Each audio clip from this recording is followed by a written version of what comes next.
Kia ora koutou. We'll just wait for people to join, give them a moment. Takes a while for people just to connect in.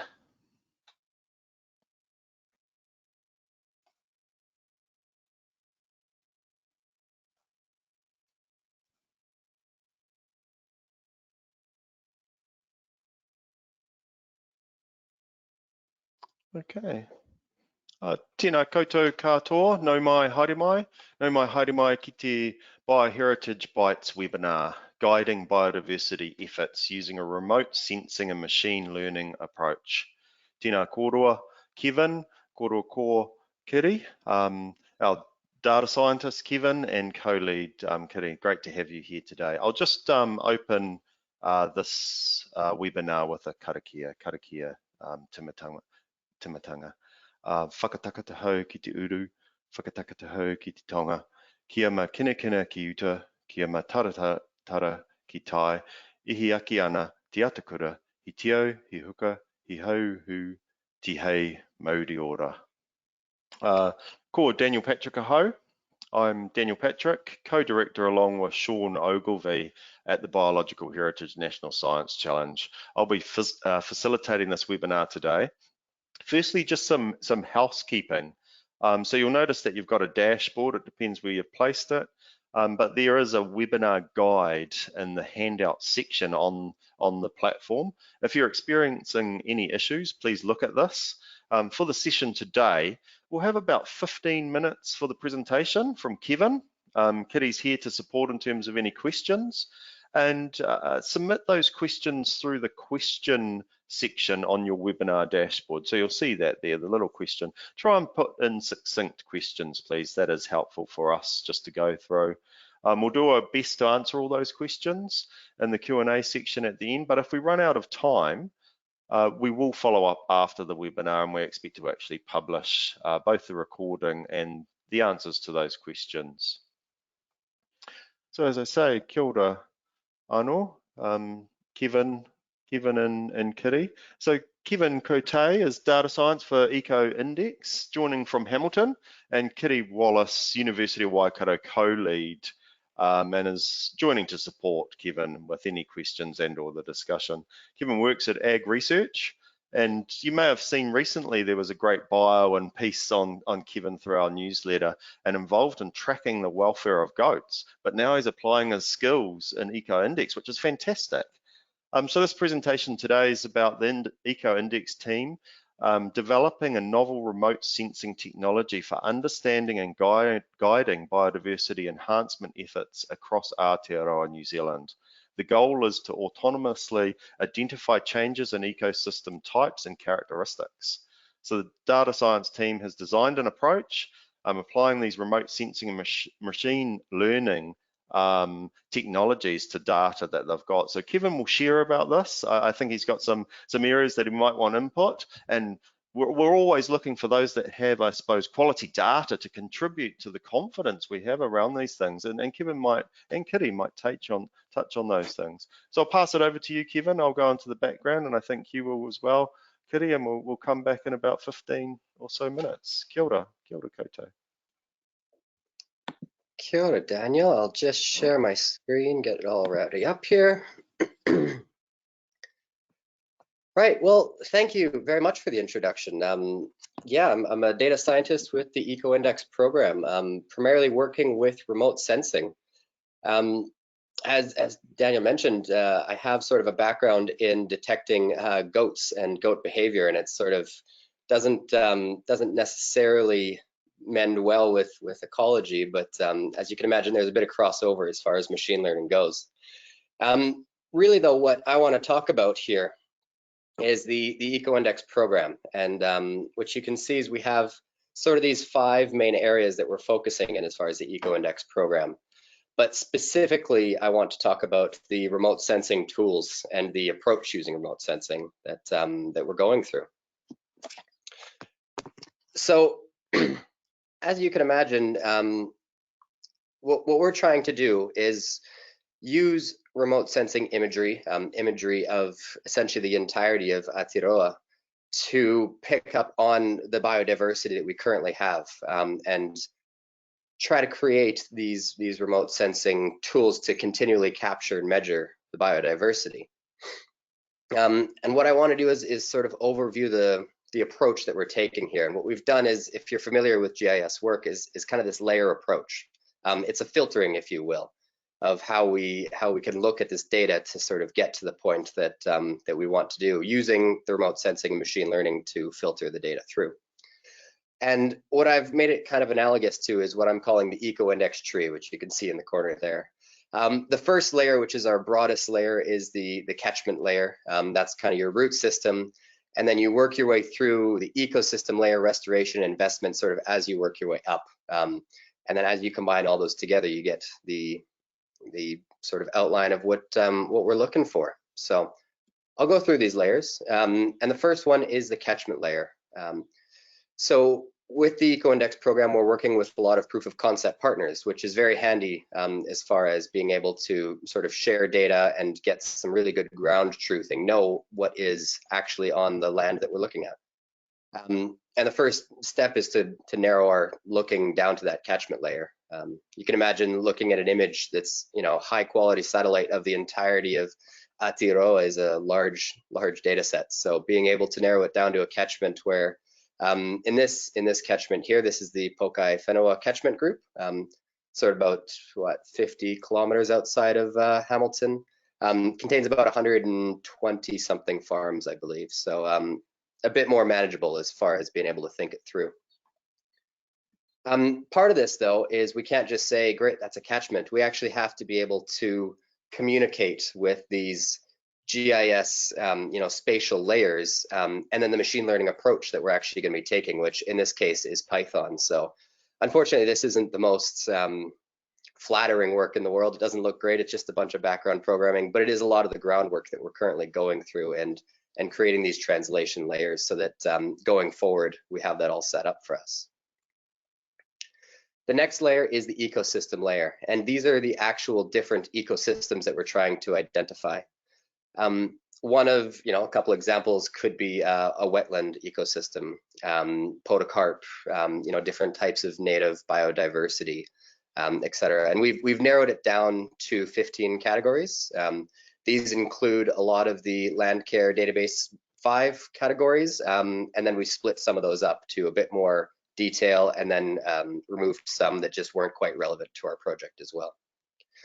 Now, to be able to identify these different types of ecosystems, what I've done here is I've listed a few of the main data types that we have available to us. And for anyone who's done anything with satellite imagery, I'm sure you've heard of most of these. The Sentinel satellite imagery, it's a very common one. It's open, but we'll go through that. We'll go through each one here. So as I was saying, the Sentinel satellites, little lower definition. They're 30 meters per pixel on the image, so you can imagine a fairly broad image, but free and available to use, which is a huge advantage, especially for this type of work. The Rongoai project is actually a partnership that we have with the Geospatial Research Institute at UC, University of Canterbury. And this has just started. This is brand new and fresh. They've got this up in the air. And what it is, it's a multispectral camera that they've put on the underside of Air New Zealand planes, which has the big advantage of being so much closer to the Earth's surface. So we get a lot higher definition compared to satellite imagery. With a few disadvantages, of course. It needs to follow the flight paths of the Air New Zealand planes. And we don't have any prehistoric data, being it's a brand new project, but we're really excited to be working with them and very shortly start getting some of this imagery through. The last two types of imagery, which again, I'm sure a lot of people have heard of, are Maxar and Planet. Very common satellite imagery that's a lot higher definition than the Sentinel data. The main disadvantage is that it's behind a paywall. It can be a bit expensive to use sometimes, but luckily there are educational licenses that we're working with. And at this point in time, we're working with sort of sample imagery that we have to prove out that our remote sensing methodologies will work going forward. Now we have all this data, we've grabbed it all. What can we actually do with it? Because that's kind of the exciting bit, isn't it? What I've shown here is just an example that I grabbed where we're actually using the remote sensing imagery. So this is the high definition, raw image to pick up different tree canopies. Now, which you can imagine, we can do identification of the different types of trees using this methodology. This is a machine learning approach, as well as a rough size of the tree based on the canopy size, as well as sort of separation of all the trees, how they're actually laid out. So you can imagine quite a powerful analysis once you get into here. Now, the third layer is what's called the restoration layer, and it's a little bit different. I know I described it as the eco-index tree earlier, but the restoration layer is more the growth rings of the tree, and this is how our ecosystems will change throughout time, because that's obviously what we are excited in detecting. If you have an ecosystem, a growth of kahikatea trees per se that you're looking at throughout years going forward, you want to see, are these actually growing? Is this area getting bigger? So that's what this restoration layer is. What I've done here is that's the Pokai Whenua catchment group that we mentioned earlier on, and I've just zoomed into a little native stand of trees identified by Landcare database. And you can imagine if there was a part on the end of this growth, that as it changed, every time we got a snapshot of this area, we could identify where that growth was. And then you can start creating these masks. And all it is it's telling us that that area is growing, is getting bigger. We need this information, because as soon as we can identify, yes, that's getting bigger, we're on to our fourth layer, which is our investment layer. Now, this is kind of what makes us a lot different from other similar type projects. We actually want to measure what is making that ecosystem grow. What is the investment going into that ecosystem that's causing it to flourish? Because obviously there are measurements that you can do as far as how much, what sort of costs are being invested into our ecosystem to help grow the biodiversity. And now it gets a bit more, you have to translate this a little bit, because it's tough to measure, for instance, if somebody put a fence to keep out predators from a stand of trees. Fence lines are incredibly difficult to detect from outer space. However, what I've shown here in these two examples are different types of imagery that you can get. I've sort of only discussed standard imagery, as you can imagine, taking a photo, but we can use imagery from things such as LiDAR, which is actually a elevation distance that's a laser bounced off of the Earth's surface, as well as data like synthetic aperture radar, which is a radar type data, which you can actually penetrate into some tree canopies and start getting densities. Given this, you can start to imagine that if we can pick up that a growth of trees is, one, getting bigger due to our restoration layer, we're looking at that growth now, and the density underneath that tree canopy is much greater than the surrounding areas, that's a pretty good indicator that something has been put up or effort has gone in to try to stop predators or grazing or other sort of damage that could happen. So you can start to see it's difficult to do this directly, but when we start looking at indirect measurements to measure investment, we can get pretty powerful indicators based off remote sensing data. Another example I want to bring up here is how can we combine other sources of data. For instance, on the left-hand side, what you can see is imagery of a wetland sort of changing throughout time. Unfortunately, I don't remember the time frame here, but you can see the wetland is sort of growing vaguely in those pictures. That is a difficult one because wetlands, as many people I'm sure know, also just change due to rainfall and seasonal changes.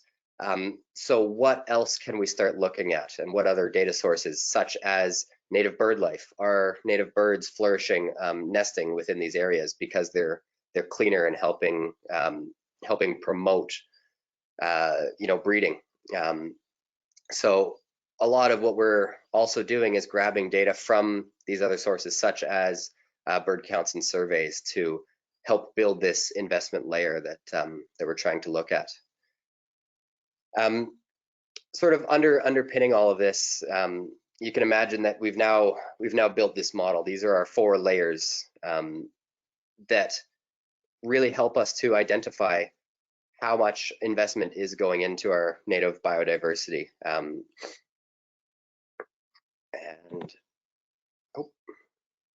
apologies, that is the end. So yeah, how much are we investing into our native biodiversity? Because that's really where the Eco Index stands out from some of these other projects that are also looking at capturing, measuring different types of native biodiversity. That's all from me. Kia ora, Kevan, ngā mihi. Excellent presentation. Great, just stepping through that, an interesting and challenging area.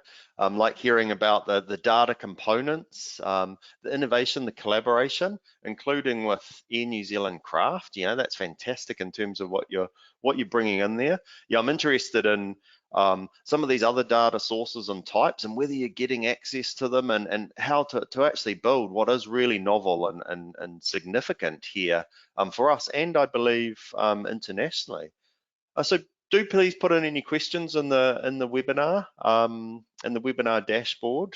Thank you, Kiri, for coming back just to support in terms of any discussion or questions. Maybe I'll just start off with one. And it is around that innovation and novelty of the work. What makes this work unique compared to other remote sensing projects? Yeah, I mean, I'd say that the aspect that we're actually able to, or we're going to look into this investment layer. There's no other projects, as far as we're aware of, that actually dive that deep sort of into the analysis. There's a lot of course, tracking, growth and change of forestation, especially overseas, looking at deforestation, a lot of that sort of model. But the underpinning of why these changes are happening really makes the Eco Index have this unique approach that hopefully will help build as well, because I didn't mention this, but we're actually registered as a digital public good. Yes. So it means that a lot of this mahi will be able to be shared going forward as well, and built upon. Yeah, kia ora, Kevan. That's sorry, Kiri, I was just going to celebrate and acknowledge the digital public good. That's the first in Aotearoa New Zealand. So well done to the team there. But over to you just to add, Kiri. Yeah, no worries. Thank you for that. Yeah, Kevan is on the money with his response, and I just thought I would add to that the power behind what we're doing here is that we can predict into the future. So with these AI tools, we could kind of see what's happening regularly across the landscape, like Kevan said, and then we can kind of predict where we're going. And with mapping that's happening alongside of that work, we can see where we would like to steer to get the biodiversity levels back up again from where they're declining across the country. So that's where I'm really excited, and I think that this is a world first. And the digital public good model, through in part the United Nations, lets us then share what we make with the rest of the world and help biodiversity all over the place. Fantastic. Yeah, that's excellent. We've got several questions that have come in, and maybe I'll just go to this one around those data types, I suppose, or the nature of data. How much of the index content, the Eco Index content, is likely to be remote imagery versus on-the-ground measures of condition? And do you have a sense of that yet? Yeah, we are starting to get a sense of it. Obviously, it's it's front and center for us. Data is always the biggest thing, and we'll never turn down any data that's given to us to help build our models. The idea is that essentially what we can do is look at a smaller chunk of New Zealand, such as these catchment groups, and build our models based on these smaller areas. These will involve quite a bit of ground truthing data. So you can imagine you're getting the remote sensing data, you're doing a prediction, and then you're backing that up with ground truth data. But once we sort of build those initial models, we will be able to roll it out to the broader reaches of New Zealand, say there is a catchment that somebody is interested in looking to in, you know, a remote section that might not have the same level of ground truthing data just due to logistics. Our models will be able to roll out and cover those areas as well. Mm. Yeah, so the idea is that this tool can be used in the spaces where there's not a lot of biodiversity monitoring happening on the ground.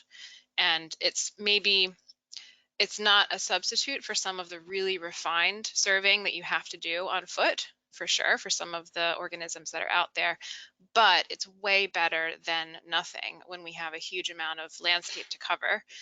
It's actually quite a powerful way to see if those ecosystems that can house some of these organisms, if they're there and how they're doing, and especially are they growing and developing how we want them to do if we've done some restoration protection work. Yeah, thanks. Kiri. So related to that, and somebody's asked here, to what level of specificity are you classifying vegetation class, and which sensor is most important for this? That's quite specific. It is specific, and I don't have a fantastic answer for this because we're still sort of early on. Essentially, we're limited by the type of data that we were ingesting. So you can imagine with the initial analysis using Sentinel data, where every pixel of the image is 30 meters of ground cover, we can't get incredibly specific on, you know, some individual trees are just going to sort of fall within that. However, as we're working with these higher resolution data, such as the Rongoai project, we'll be able to get, you know, much more specific. That said, we are sort of focusing on larger coverage areas, if you will. We're not trying to pick up individual trees on, you know, a New Zealand scale. That'd be fantastic, but it's a very heavily computationally issue. So, excuse me. So yeah, sort of not a fantastic answer. I'm sorry, but as far as the second part of that too, and which sensors we're looking at, we're doing a multi-combination sort of model. So we're starting with regular imagery models for an initial look, but we will be adding onto this synthetic aperture radar. And then depending on how the data looks from the multispectral imagery from the Rongoai project, we'll be adding that in as well, depending on the ecosystem that we're looking for. Yeah, like for example, like the Rongoai data can be quite good for the hydrology side of things. So we may tap into that for like wetland ecosystems. Might be best for that, whereas another type of imagery, like Kevin said, could be better for something else. Yeah, thanks. So related to that, and you touched on some of this, but this is around that ecosystem layer. So getting right down into the detail there. Interested in challenges involved in really evaluating the ecosystem using remote sensing, you know, around detailed species diversity, presence of threatened species. You know, they just can you share a little bit more about that, please? Yeah, it's obviously not an easy problem because we're not trying to pick up on, you know, one species that's you know, pushed over 100 kilometers squared. We have a very mixed ecosystems within New Zealand, right? Sort of, we're very lucky that we have some excellent ecologists on the team as well. And I'll put up my hand. I'm not an ecologist. I'm a data scientist, so I'm very, very fortunate to have some very highly trained ecologists on the team. And what this really allows us to do is look at things from a different light. So we're not just taking one snapshot and trying to predict what's in that snapshot. We can look at snapshots over time and pick up on, you know, certain species are obviously deciduous, certain species aren't. So it's a very good way of identifying the different species within, you know, an ecosystem or a catchment. Similarly with coloring of leaves or flowers, things like that. Yeah, an approach we are considering trialing is things like identifying species that might be considered keystone species in the detector work. So if we see a presence of a particular type of tree, for example, that one might signal, okay, well, the ecosystem that's typically associated with that tree or that suite of trees might be also present. So that's our way at getting to those other species, which is a tricky question for sure. It's a good question to bring up though. Thank you. Yeah, kia ora. Just thinking about those partnerships, I suppose, and you spoke about investments, we've spoken about the data types and the need for that data, the richness that will be needed to actually do this effectively. Yeah, how does your partnership with proof of concept partners help the project advance? I think, You want me I to take? mean, I can, yeah, I'll let you talk to this one, Katie. Yeah. If you want, either way is fine. You should fill in the gaps. I'll give it a first go. So I guess I can give an example of one. We have 4 or 5 kind of in the works here, and a few more blossoming, if you will, or budding into the future. Lots of interest, which is beautiful. So New Zealand Merino is one that we just had a press release about that proof of concept partnership, and they've been fantastic to work with. And so they've given us the areas where they have all of their farms. And the goal here is they want to safeguard biodiversity and in some places restore biodiversity on their landscape. We want to give them the tools to be able to do that. So they've given us their farm boundaries, and now we're using our GIS imagery and some of the AI work to look at their landscapes and say, hey, here's what you've got, different types of ecosystems that probably house these kinds of biodiversity. Here's where it would be really great to connect a few up, do a bit of restoration work. Here's a really nice one. You should definitely protect that one. So we can look from that bird's eye view and kind of give them some advice about that. And then in return, proof of concept partners can then go out into the land and tell us what they've been doing and help us as we refine those detectors that Kevin talked about. So if he says, hey, I'm looking at the satellite imagery, I see this or that, is that on the ground? Is that true? Can you please tell me?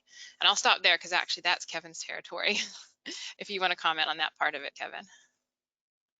No, I was going to add exactly that you know, having these proof of concept partners, it's just really powerful because it's also a group of people who really want to be part of the project. So when, you know, when we have a hui with them to get together and say, look, you know, we're trying to point out what's on, you know, these farms that we're interested in. It's really powerful data to have the farmer right there saying, oh, well, you know, I've planted this and it's about this many years old, and you know, so on and so forth. So as far as getting that ground truth, that true data of what is on the ground, I think these proof of concept partners really are instrumental to our project in adding that data. I've just popped our website webpage that shows our proof of concept partners listed. If anyone wants to have a look at that, it's in the chat. Thanks, Kiri. I'm just smiling. There's a question or comment here, and this is maybe the final one, and then I'll close. Can you get Air New Zealand to change their flight lines to get better coverage? I think there's a good case for that. It's a very good question. Yeah, unfortunately, I'm not sure we quite have that that push just yet.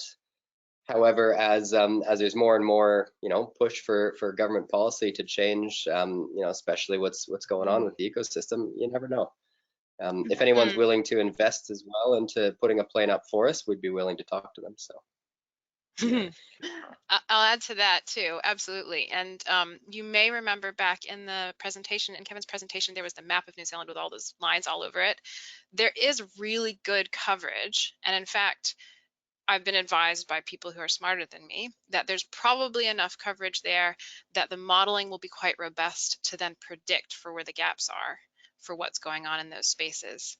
So hopefully we've got plane coverage that's pretty good anyway to get the job done. Because I was worried about that too, Bill. I was a bit like, oh, well, are those planes going to cover everywhere? No, that's great. All right, well, there's a couple of questions that we'll address offline and publish. Ngā mihi nui kia kōrua. Thank you for your presentation, Kevin, and adding to the discussion and questions. Kiri, really appreciate it, and to the audience, thanks for the participation. We'll be sharing the video. I think it get shared via email, and it will be published on our website as well. So yeah, really appreciate the sharing. I'll just close with karakia whakamutunga. Kia tau, kia tātou katoa, te atawhai o te tātou āriki, ahu karaiti, me te aroha o te atua, me te whiwhi, nā tahitanga ki te wairoa tapu, ake, ake, ake, āmeni. Kia ora koutou. Kia ora. Kia ora.